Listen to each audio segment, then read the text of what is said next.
नमस्कार। ग्रहों की गोचर स्थिति पर रेगुलर वीडियो पाने के लिए साप्ताहिक राशिफल, मासिक राशिफल, त्रैमासिक राशिफल और ग्रहों के बाकी गोचर पर भी रेगुलर अपडेट्स पाने के लिए जिसके हिसाब से आप अपने जीवन में थोड़ी गाइडेंस प्राप्त कर सकें, इसके लिए मेरे चैनल को अवश्य सब्सक्राइब करें। जिन लोगों ने सब्सक्राइब कर रखा है वो ऑल ये जो नोटिफिकेशन सेटिंग होती है इसको क्लिक करें, क्योंकि कभी कभी कुछ लोग बोलते हैं उनको नोटिफिकेशन नहीं मिलती। आशा करता हूं चैनल को सब्सक्राइब करेंगे और रेगुलर वीडियोस अवश्य आप देखेंगे। नमस्कार। ओम गणेशाय नमः। ओम नमः शिवाय। मैं निखिल ज्योतिष आचार्य आप सभी का मेरे चैनल पर पुनः स्वागत करता हूं। आशा करता हूं कि आप सभी स्वस्थ होंगे। महादेव की कृपा आप सभी पर सदैव बनी रहे। ये वीडियो सिंह यानी कि लियो के लिए बहुत विशेष है, क्योंकि वीडियो है 25 मई से 31 मई 2026 के साप्ताहिक राशिफल के बारे में। कैसा रहेगा आने वाला सप्ताह सिंह के लिए। जो मेरा साप्ताहिक राशिफल होता है वो प्रमुखतः चंद्रमा और उनकी गति पे आधारित होता है। चंद्रमा एक बहुत ही विशेष ग्रह है। चंद्रमा की विशेषताएं बहुत हैं, लेकिन जब हम साप्ताहिक राशिफल के बारे में बात करते हैं तो पहला तो उनकी तेज गति, फिर उनका मन का कारक होना, और फिर उनकी एक क्वालिटी कि वह जिस भी भाव, राशि, ग्रह आदि के साथ संबंध संपर्क साधते हैं उनको बहुत ही एक्टिवेट कर देते हैं। इन सभी कारणों से चंद्रमा का जो गोचर होता है वो बहुत विशेष हो जाता है। चंद्रमा के गोचर के कारण हमारे मन, मस्तिष्क, विचार, स्वभाव, सोचने के तौर तरीके, दृष्टिकोण, इन सभी चीज़ों पर डायरेक्ट इम्पैक्ट पड़ता है। उसको समझने के लिए साप्ताहिक राशिफल बहुत विशेष होता है।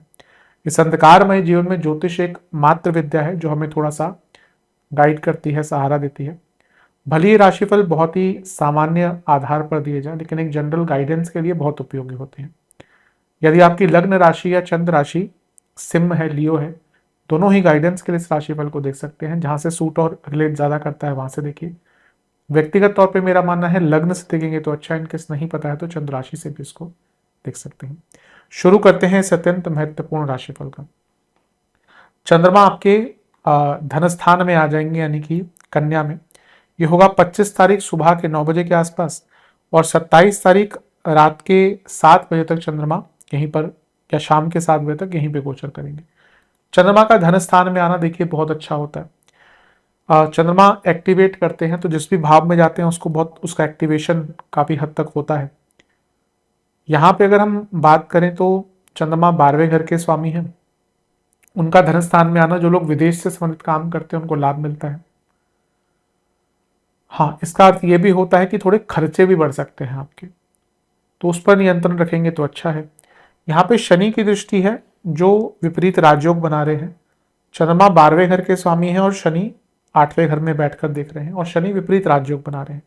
तो कोई पैसा फंसा हुआ था, पैसे का काम फंसा हुआ था, स्पेकुलेटिव मार्केट्स आदि में लाभ मिल सकता है।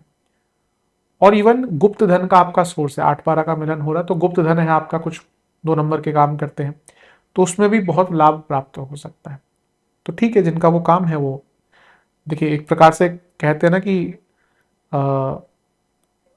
धन सबसे बड़ा है, इसमें कोई दो राय तो नहीं है। अब आज के टाइम में बात करें, सबसे हर चीज किस चीज पर आकर रुकती है, अंततः धन पे ही आकर रुकते हैं। तो ये कहना कि धन बड़ा नहीं है, धन महत्वपूर्ण नहीं है, कोरी कल्पना है। जो लोग ऐसी बातें करते हैं, या तो दो ही चीजें हो सकती है, या तो उनको कुछ नहीं पता जीवन के बारे में, या वो इतने डिटैच हो चुके हैं, वो साधना या मोक्ष के रास्ते पे इतना जा चुके हैं कि उनको मैटर नहीं करता। अधिकतम वालों के साथ पहला ही केस होता है, जो डिल्यूजनल होते हैं। तो यहाँ पे धन तो बहुत बड़ी मात्रा में आ सकता है। ध्यान किस चीज का आपको देना है कि अष्टम से बैठकर एक ग्रह चंद्रमा को देख रहा है, और वो चंद्रमा 12वें घर के कुछ स्वामी है। कहीं पर भी फालतू का इन्वेस्टमेंट नहीं करना, किसी को पैसा उधार नहीं देना, वाणी पर बहुत ध्यान देना, क्योंकि यहाँ पे वाणी के कारण आपके शत्रु भी बढ़ेंगे, आपकी बाधाएं भी बढ़ेंगी, आपकी प्रॉब्लम्स भी बढ़ेंगी। तो जितना वाणी पर नियंत्रण रख लेंगे उतना आपके लिए अच्छा रहेगा। कुटुंब में, स्पेशली अपनी फैमिली में बहुत आराम से बातचीत कीजिएगा। ये ऐसा समय है, लग्न में केतु है, शनि अष्टम में, और ये शनि चंद्रमा को देख रहे हैं। आपकी वाणी इतनी कटु हो सकती है ना, कभी कभी हमें रियलाइज नहीं होता, हम किसी को कुछ बोल देते हैं और हम इतने कटु हो जाते हैं कि वो व्यक्ति को बहुत लग जाती है दिल से। ऐसा कभी भी नहीं बोलना चाहिए। डेलिबरेटली तो देखिए कभी नहीं बोलना चाहिए। अब कभी कभी होता है मजाक में, आपका मूड खराब है, आपने कुछ बोल दिया, अब उसमें गलती नहीं है, पर डेलिबरेटली कभी भी कड़वी वाणी किसी के लिए उपयोग नहीं करनी चाहिए। नवांश कुंडली बता रही है कि ये समय थोड़ा ना आत्ममंथन के लिए दीजिए। कहीं ना कहीं आपको भी पता है कि जीवन में आप बहुत जगह पिछड़ रहे हैं, क्यों ऐसा हो रहा है उस पर विचार कीजिए। दशांश कुंडली कार्य क्षेत्र में अच्छा काम कर पाएंगे, बिजनेस बिजनेस में गलतियों को सुधारने का मौका मिलेगा। लव लाइफ थोड़ी ऊर्जा ज्यादा लगाइए, रिलेशनशिप में थोड़ा एफर्ट ज्यादा लगाइए। वैवाहिक जीवन चीजों को रीअसेस करिए कि कहाँ पे दिक्कत है। स्टूडेंट्स मेरे हिसाब से जितना हो सके ना अपनी सोच को बड़ा कीजिए, क्योंकि आपकी सोच ही अभी आपको पीछे कर रही है। जहां तक सेहत की बात है, पेट की प्रॉब्लम, नसों की प्रॉब्लम, गले के रोग और आंखों की प्रॉब्लम। सर्वाष्टक में आपका 12वां घर बली है, ये अपने आप में अंकित कर रहा है कि कुछ पैसा तो आएगा विदेश से, लेकिन यहाँ पे कुछ बड़ा खर्चा भी आपका दिख रहा है। 27 तारीख शाम के 7 बजे चंद्रमा आ जाएंगे आपके तीसरे घर में यानी कि तुला में, और 30 तारीख सुबह के 7 बजे तक यहीं पर रहेंगे। चंद्रमा का तीसरे घर में आना एक प्रकार से काफी अच्छा माना जाता है। 12वें घर के स्वामी तीसरे घर में आ रहे हैं, तो ये एक प्रकार से यात्राओं के योग भी बनाता है। और यहाँ पे मंगल की दृष्टि भी है चंद्रमा पर, तो ये भी कहीं ना कहीं अंकित कर रहा है कि या ये चीज अंकित कर रही है कि मंगल योग कारक है, कि आपके कई काम बनने शुरू हो जाएंगे, गति मिलेगी काम में।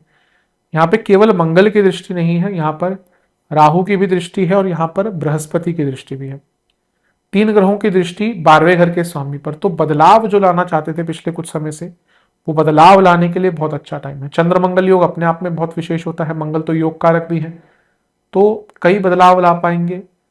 कुछ एक्सपेक्टेशन थी आपकी कि ये चीज मुझे प्राप्त हो जाए, वो प्राप्त हो सकती है, क्योंकि 11वें घर से गुरु देख रहे हैं और ये गुरु अभी राशि बदलने वाले हैं, तो बहुत कुछ देकर जा सकते हैं। और राहु का प्रभाव भी सप्तम से, तो 3 7 11 का एक्टिवेशन ये किसी इच्छा की पूर्ति दिखाता है। लेकिन चंद्रमा केमद्रुम योग में तो है ही, और राहु का प्रभाव भी है, मंगल का भी है। अपने एग्रेशन पर कंट्रोल कर लीजिएगा, specially in terms of communication. अब एग्रेशन का मतलब यही तो नहीं कि आप हथौड़ा लेकर किसी को मारने पहुंच जाए। एग्रेसिवनेस तो बहुत चीज़ों में, आपके बॉडी लैंग्वेज में आ सकती है, आपके वाणी में आ सकती है, आपके बर्ताव में आ सकती है। तो थोड़ा अपने एग्रेशन पर कंट्रोल कीजिए, स्पेशली दोस्तों से, कलीग से जब बात करें तो बहुत आराम से करें। और ये मंगल राहु की ऊर्जा बहुत ज़्यादा होती है, तो कुछ भी ऐसी चीज़ स्टार्ट ना करें जिसके बारे में आपको आइडिया ना हो, वरना दिक्कत में पड़ सकते हैं। लेकिन कुछ इच्छाओं की पूर्ति दिख रही है, ऊर्जा काफ़ी ज़्यादा रहेगी। नवांश कुंडली अपने सपने पूरे करने का प्रयास कीजिए। दशांश कुंडली कार्य क्षेत्र में बहुत बिजी रहेंगे। बिजनेस में थोड़ा स्किल एनहेंसमेंट की आवश्यकता है। लव लाइफ की जहां तक बात है, पहले अपने आप को ठीक कीजिए, फिर किसी और को, यानी कि फिर पार्टनर को ठीक करने का प्रयत्न कीजिए। वैवाहिक जीवन मेरे हिसाब से कभी कभी कुछ हार्ड कन्वर्सेशंस, कुछ मुश्किल कन्वर्सेशंस करनी चाहिए, ये टाइम उसके लिए बहुत अच्छा है। जहाँ तक स्टूडेंट्स की बात है, थोड़ा वल्नरेबल टाइम रहेगा, ध्यान भटकेगा, गलतियां हो सकती हैं। सेहत के हिसाब से छठा घर बली है, फालतू के आर्ग्यूमेंट से दूर रहिएगा। यहाँ पे हो सकता है कि बहुत आर्ग्यूमेंट्स हो जाए। 30 तारीख सुबह के 7 बजे चंद्रमा आ जाएंगे आपके चौथे घर में यानी कि वृश्चिक में, और सप्ताह के अंत तक यहीं पर रहेंगे। इसी से एक दिन पहले बुध का गोचर भी हो जाएगा, वो आपके लाभ स्थान में आ जाएंगे। चंद्रमा का चौथे घर में आना एक प्रकार से काफी अच्छा तो नहीं माना जाता। यहाँ पे चंद्रमा बहुत प्रभावित है नेगेटिवली। केमद्रुम दोष, कारको भावनाशय दोष, नीच के चंद्रमा, मंगल की 8वीं दृष्टि और शकट योग, ये सारी ही चीजें नेगेटिवली इंपैक्ट करती हैं। तो थोड़ा सा यहाँ पे ध्यान दें, ये समय बहुत उपयुक्त नहीं दिख रहा चंद्रमा के प्रभाव से। ये एक ऐसा टाइम है जहां पर मेंटली बहुत दिक्कतें आ सकती हैं, इमोशनली बहुत दिक्कतें आ सकती हैं। एग्रेशन तो रहेगा ही, जो तीसरे भाव में जब चंद्रमा आए थे वहां से कंटिन्यू होगा। और शकट योग भी बन रहा है, तो कुछ कार्य विलंबित भी होंगे। अब मंगल का प्रभाव है, शकट योग भी है, कारको भावनाशय दोष भी है, और कार्य भी विलंबित हो रहे हैं। तो यहाँ पे गलतियां हो सकती है। इमोशनल भाव में आप बहुत कुछ कर सकते हैं। घर वालों से बहुत झगड़े हो सकते हैं। और कभी कभी आप बहुत इमोशनली डाउन भी फील कर सकते हैं। कभी कभी ऐसा होता है कि हमारे काम नहीं बन रहे, हमने बहुत कुछ प्लान करा हुआ था, ये हो जाएगा वो हो जाएगा, लेकिन वो चीज़ होती ही नहीं है। अब प्लानिंग से ये सब कुछ होने लग गया तो जीवन तो बहुत सरल हो जाएगा ना। अधिक सत्यता तो यही है कि हम जो प्लान करते हैं उसमें से कई चीज़ें नहीं होती वैसे। वही वास्तविकता है और वही जीवन है। लेकिन कभी कभी होता है कि हम बहुत कुछ सोच के बैठते हैं कि ऐसा हो जाएगा वैसा हो जाएगा, अगर कोई चीज़ बहुत दिल के पास होती है ना, वो नहीं प्राप्त होती, तो मायूसी तो छाती है, ये तो सत्यता है। तो ऐसा लग रहा है कि आपके जीवन में भी आप कुछ ऐसे स्टेज में हैं जहाँ पे आपने कुछ बहुत सोचा हुआ था, बहुत इच्छित चीज़ आपकी आपको प्राप्त नहीं हुई है रिसेंटली, तो मे भी उसके कारण थोड़ा मन उदास हो सकता है। कोई बात नहीं, ये भी एक जीवन का अंग है। केवल मीठा ही खाएंगे तो डायबिटीज होगी, तो थोड़ा कड़वा, थोड़ा कसाय, हर प्रकार का रस होना चाहिए ना। वैसे ही जीवन में भी कभी कभी उदासी आनी चाहिए, वो जीवन के महत्व को बढ़ा देती है। तो ठीक है, कुछ भी नहीं प्राप्त हुआ उसका गम थोड़ा सह लीजिएगा, लेकिन फिर दोबारा वापस आने की कोशिश कीजिएगा। नवांश कुंडली, अपने कमिटमेंट्स पर काम कीजिए। बिजनेस दशांश कुंडली, कार्य क्षेत्र में बिजी रहेंगे, पूरा हफ्ता बहुत बिजी दिख रहा है। बिजनेस बिजनेस में कुछ नुकसान अगर रिसेंटली हुआ उसको भूल कर आगे बढ़िए। अभी लगता है कि ना कोई नुकसान आपका हुआ और आप उससे निकल ही नहीं पा रहे। लव लाइफ, अपने ऊपर विश्वास दिखाइए। वैवाहिक जीवन,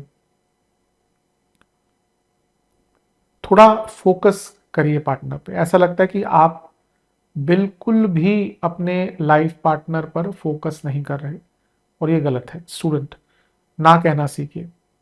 अब ये दोस्त हो, कोई और चीज़ हो, क्योंकि ऐसा लगता है कि आप यहाँ पे ना नहीं कह पाएंगे। सिम वालों में ये भी दिक्कत कभी कभी होती है, फ्रेंड्स के लिए बहुत डिवोटेड होते हैं और कभी कभी ये फ्रेंड्स के लिए बहुत टाइम वेस्ट करते हैं, और अंततः इनको समझ आता है कि मेरा टाइम ही वेस्ट हुआ। तो यहाँ पे अपना टाइम मत वेस्ट कीजिएगा। समय से ज़्यादा महत्वपूर्ण चीज़ कोई नहीं होती, क्योंकि समय जब बदलता है तो लोग बदलते हैं, अच्छे में भी और बुरे में भी। इसलिए समय की महत्वता जिसने नहीं करी, वो व्यक्ति हमेशा पीछे ही रहा है। सेहत की जहां तक बात है, पेट की प्रॉब्लम बनी रहेगी, हाई बीपी, कफ रोग, सर्वाष्टक, भाग्यस्थान बली है। ठीक है, हफ्ते का अंतिम भाग, कुछ नए काम आपके स्टार्ट हो सकते हैं, कुछ अटके हुए काम भी बन सकते हैं।